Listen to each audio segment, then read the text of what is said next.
से नवरात्रि स्टार्ट हो गई है और इन नवरात्रों में बहुत से लोग दुर्गा माता का फास्ट रखते हैं, उनका उपवास रखते हैं। लेकिन क्या आप ये जानते हैं नवरात्रों में इन व्रत रखने का क्या महत्व है, इसकी क्या इम्पोर्टेंस है? तो फ्रेंड्स, आज की मेरी इस वीडियो में मैं आपको बताऊंगी कि श्रीमद् देवी भागवत पुराण के अनुसार नवरात्रों में व्रत रखने का क्या महत्व है, इसका क्या फल मिलता है और सबसे पहले इस व्रत को किसने किया था। तो चलिए फ्रेंड्स, माता रानी का नाम लेकर आरंभ करते हैं। श्रीमद् देवी भागवत पुराण माँ दुर्गा का एक अत्यंत पवित्र ग्रंथ है। इस पुराण में वर्णित एक कथा के अनुसार एक समय बृहस्पति जी ने श्री ब्रह्मा जी से कहा, हे ब्रह्मा जी, आप अत्यंत बुद्धिमान, सर्वशास्त्र और चारों वेदों को जानने वाले हो। हे प्रभु, आप मुझे कृपा कर बताएं कि चैत्र, आश्विन, माघ और आषाढ़ के शुक्ल पक्ष में आने वाले नवरात्रों का व्रत क्यों किया जाता है? इस नवरात्रि व्रत करने का क्या फल है, इसका क्या महत्व है और सबसे पहले इस व्रत को किसने किया था? यह सब आप मुझे बताने की कृपा करें। बृहस्पति जी के ऐसे वचन सुनकर श्री ब्रह्मा जी ने कहा, हे बृहस्पति, सुनो, मैं तुम्हें इस व्रत का महत्व बताता हूँ। यह नवरात्रि का व्रत संपूर्ण कामनाओं को पूर्ण करने वाला है। इस व्रत को करने से पुत्र चाहने वाले को पुत्र, धन चाहने वाले को धन और विद्या चाहने वाले को विद्या तथा सुख चाहने वाले को सुख प्राप्त होता है। इस व्रत को करने से रोगी मनुष्य का रोग दूर होता है और बांझ स्त्री को पुत्र की प्राप्ति होती है। समस्त पापों को दूर करने वाले इस व्रत को करने से ऐसा कौन सा मनोरथ है जो पूर्ण नहीं होता? इस व्रत को करने से समस्त पाप नष्ट हो जाते हैं और पुण्य कर्म अर्जित होने लगते हैं। जो सुहागिन स्त्री इस नवरात्रि व्रत को नहीं करती, वह पतिहीन होकर नाना प्रकार के दुखों को भोगती है। हे बृहस्पति, जिसने सबसे पहले इस नवरात्रि व्रत को किया, मैं तुम्हें उसका पवित्र इतिहास सुनाता हूँ। तुम उसे ध्यान पूर्वक श्रवण करो। प्राचीन समय की बात है।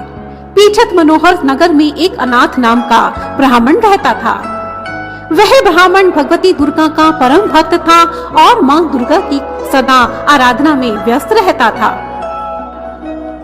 माँ दुर्गा की कृपा से एक परम सुंदरी सुमति नाम की एक सर्वगुण संपन्न पुत्री ने उसके घर में जन्म लिया। जब भी वह ब्राह्मण प्रतिदिन दुर्गा माँ की पूजा और हवन करता, तो उस समय सुमति भी नियम से वहाँ उपस्थित रहती थी।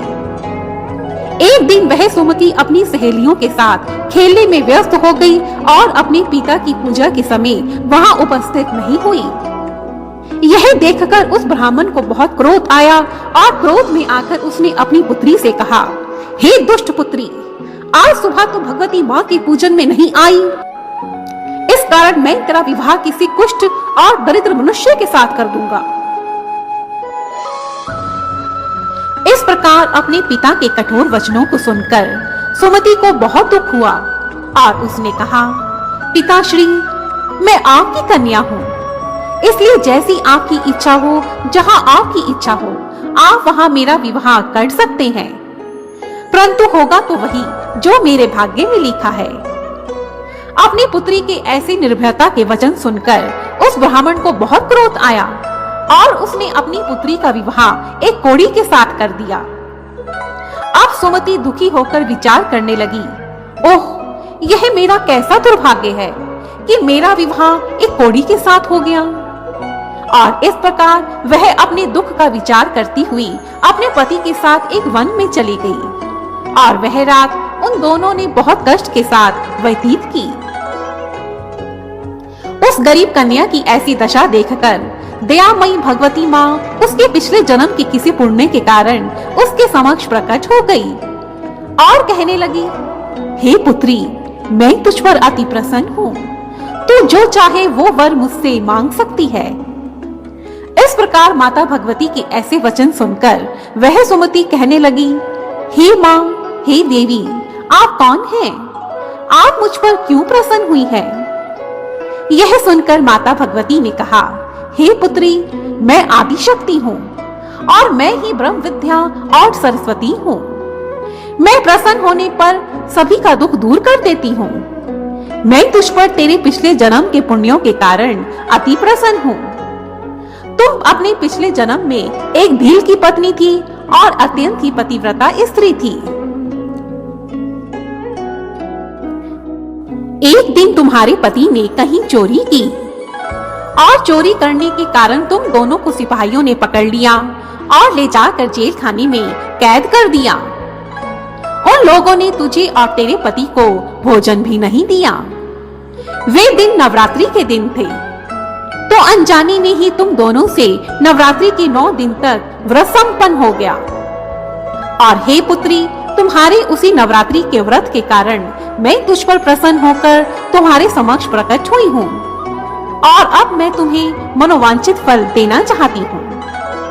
तुम्हारी जो इच्छा हो वह तुम मुझसे पुत्री मांग सकती हो। माता भगवती के ऐसे वचन सुनकर सुमति ने कहा, हे अम्बे माँ, मैं आपको प्रणाम करती हूँ। कृपा कर आप मेरे पति के कोढ़ को दूर कीजिए। यह सुनकर माता भगवती ने कहा, हे पुत्री, उन 9 दिनों में जो तुमने व्रत किया, उस व्रत के एक दिन का पुण्य तुम अपने पति का कोढ़ दूर करने को अर्पण करो। मेरे प्रभाव से तेरा पति कोढ़ से रहित होकर सोने जैसे शरीर वाला हो जाएगा। यह सुनकर सुमति बहुत प्रसन्न हुई और उसने कहा, ठीक है माँ अम्बे।